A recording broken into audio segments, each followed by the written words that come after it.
Olhe para frente. Olhe para trás. Retrovisor. Ajuste sua visão sobre o mundo.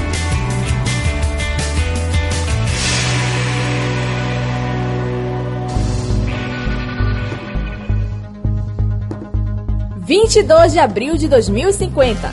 Olá, Marabá. Olá, meu querido estado de Carajás. Eu sou Moisés Sarraf. E eu, Paola Caracciolo. Está começando mais um Retrovisor, a rádio-revista que ajusta sua visão sobre o mundo. Economia, política, cultura e sociedade no seu rádio. Confira o que virou notícia nesta semana. A Organização das Nações Unidas para a Agricultura e Alimentação, a FAO, divulgou um dado alarmante para este ano de 2050. 25 milhões de subnutridos no mundo. E a produção de alimentos continua em queda. 550 anos de Brasil. Estreia hoje aqui no programa o quadro especial que durante o mês vai contar um pouco das principais mudanças no país de ontem e de hoje. Imperdível. Mas morre o último urso polar criado em cativeiro na Finlândia. E você vai ouvir também o fenômeno da música chinesa, a banda IN3, que está ganhando milhões de fãs por todo o mundo. Dica cultural. E é claro, o nosso querido DJ Nostalgic. Retrovisor. Há coisas que fazem parte do nosso dia a dia que nós já nem percebemos. Como, por exemplo, esse robô que está ao seu lado. Mais uma tecnologia criada para o nosso conforto. Ou será que o inofensivo robô poderia trazer perigo para dentro de nossas casas? Não sei, Paola. Os robôs gravam tudo o que acontece em nossas vidas. Se por acaso eles falassem todas as coisas que sabem, nós teríamos um caos. É verdade. A repórter Luena Barros pode nos dizer se os robôs realmente representam algum período para nós. Vamos ouvir. Imagine que você pode invadir a casa de qualquer pessoa no mundo. Você pode, assim como podem invadir a sua. É isso mesmo, você tem um espião dentro de casa sem nem se dar conta. O robô que limpa sua casa, rega seu jardim e cuida de suas crianças, coleta gravações em áudio e vídeo que são facilmente acessadas por pessoas mal intencionadas. Talvez seja mais cômodo controlar o robô pela internet, mas isso representa também um risco à segurança e à privacidade. As informações pessoais ficam em rede e o acesso a elas é ampliado. O professor Arnaldo Prado Júnior comenta o perigo da exposição da imagem pessoal. Você também, por questão de segurança, está abrindo mão de sua privacidade. Você admite ser fiscalizado por câmeras até dentro da sua casa, em benefício de uma segurança que você não tem, porque você pode ser assaltado, você pode ser punido com alguém de más intenções. Para evitar essas situações desagradáveis, você pode cortar o acesso ao controle do robô pela internet. Mas o professor Arnaldo Prado Júnior alerta que o problema não é um defeito da própria máquina. Para ele, os seres humanos têm que se educar para o uso da tecnologia. A educação que tem que ser familiar e escolar para o uso da tecnologia. Você não pode condenar a tecnologia. É preciso prestar atenção e até que ponto a tecnologia pode ser prejudicial. A educação é indispensável para que se saiba a maneira certa de lidar com o avanço científico. Não se pode permitir o controle da vida humana pelas máquinas. E este limite você deve impor. Luena Barros para o Retrovisor. Pois é, Paola, todo cuidado é pouco. Ei, Moisés, olha aqui essa música que eu acabei de baixar no meu MP100. Sabes qual é?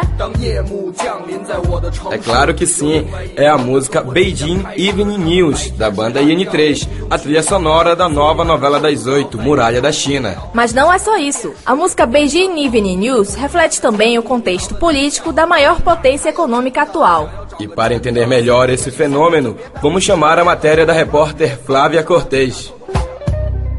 Nunca uma banda chinesa fez tanto sucesso no mundo ocidental como a banda IN3. E isso não é assim tão por acaso. A história do fenômeno musical está ligada à história e à política de seu país, a China. Conhecer a China é viajar para datas muito distantes. A história do país está registrada em documentos que datam desde o século XVI a.C. É uma das civilizações mais antigas do mundo com existência contínua. Grandes descobertas da humanidade, como a pólvora, o papel, a impressão, a bússola, entre tantas outras, são invenções chinesas. Neste ano de 2050, a China atingiu o primeiro lugar na economia mundial. E é neste contexto que surge a banda IN3 como fenômeno. A abertura econômica chinesa, que começou em 1976, com Deng Xiaoping, levou várias empresas multinacionais para competir pelo grande mercado consumidor do país, e aumentaram assim as trocas culturais entre Ocidente e Oriente. Pode-se perceber, por exemplo, que o estilo de música da banda é o hip hop, que tem origem norte-americana. A expansão do mercado de trabalho chinês também foi fundamental para a disseminação do mandarim, que tornou-se língua obrigatória para os interessados no mercado internacional. Mas a grande responsável pelo sucesso da banda é a política chinesa. Não dizem que tudo que é proibido é mais gostoso? Pois é, com a banda IN3 é mais ou menos assim. Suas letras provocadoras chamaram a atenção de todos os que são contra o governo do Partido Comunista Chinês, e isso contribuiu para que fosse muito divulgado na sociedade civil mundial. Para compreender melhor o que estamos falando, vou traduzir um trecho do refrão da música Notícias Noturnas de Pequim. Notícias Noturnas de Pequim.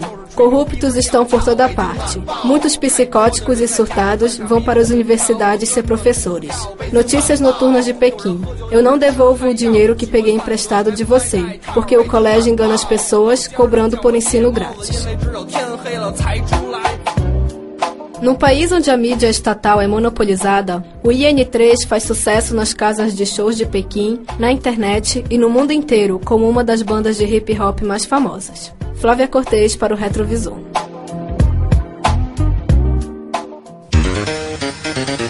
Retrovisor. A década de 2040 foi definitivamente um tempo de crises. A economia global passou por 3 momentos muito difíceis e agora todo mundo se pergunta o que está por vir. Este ano, os especialistas afirmam que a economia continua frágil e prevêem outras quedas no mercado. Isso aumenta o preço da água, desestabiliza o euro e mexe muito com a vida das pessoas. Pois é, depois de um relativo período de estabilidade, a economia internacional voltou a trazer preocupação. O vai e vem dos mercados deixou muita gente desempregada e rendeu à década passada o apelido de 10 anos das trevas. Eu participei de um congresso sobre a economia amazônica e pude conversar com professores, e eles não divergem em muita coisa. Então, Moisés, explica pra gente esse panorama atual da economia. Tá certo, Paula, mas para isso eu vou colocar aqui um trecho da entrevista com o doutor em economia da Universidade Federal do Pará, Gilberto Marques. Ele fala sobre a estrutura da economia atual e da fragilidade desses mercados. Uma economia mundial polarizada em pelo menos 3 grandes pontos centrais: Ásia, dividida entre China e Japão, Europa mais atuando como uma economia mais conjunta e Estados Unidos. Mas a base de todos esses 3 grandes blocos aí é, na realidade, uma maior fragilidade da economia por conta da ainda permanência e incidência do capital financeiro e com a sua face mais especulativa. Eu conversei também com o professor da UFPA, Fábio da Silva, que fez um comentário que é importante ressaltar sobre a liderança da China no mundo. As pessoas têm um tipo de comportamento frente à vida, frente à produção, frente aos deveres, que acabam trazendo eficiência econômica. Isso aliado a um quadro de globalização, de produção em massa e de remuneração barata na China, acaba fazendo com que ela passe a ser a grande rainha do mundo, como foi a Inglaterra no século XIX. Mas esse quadro de sucessivas crises, que também afetam o Brasil, não é irreversível e passa por medidas políticas, como o professor Gilberto Marques explicou. Um cenário alternativo é você construir uma política alternativa, de fato, e uma política de real independência do Brasil. Isso significa que no cenário internacional o Brasil tem que tomar uma outra postura, implica que nós temos que sentar à mesa num outro patamar e estabelecer as nossas prioridades de desenvolvimento. Então a questão é essa: o governo brasileiro precisa estabelecer medidas para que o país não seja mera reserva de capital financeiro, mas que o capital valorize o novo real, se transforme em produção e gere emprego e renda. Tá certo, Moisés. Obrigada pelas informações. E já que falamos de economia, está na hora de saber as informações do mercado financeiro com o robozinho mais inteirado de Marabá, LMTB. Os mercados internacionais abriram todos em queda nesta sexta-feira, com exceção da Bovespa, que está em alta, com 1,2%, graças à boa cotação do galão d'água, a 82,1 euros. Retrovisor.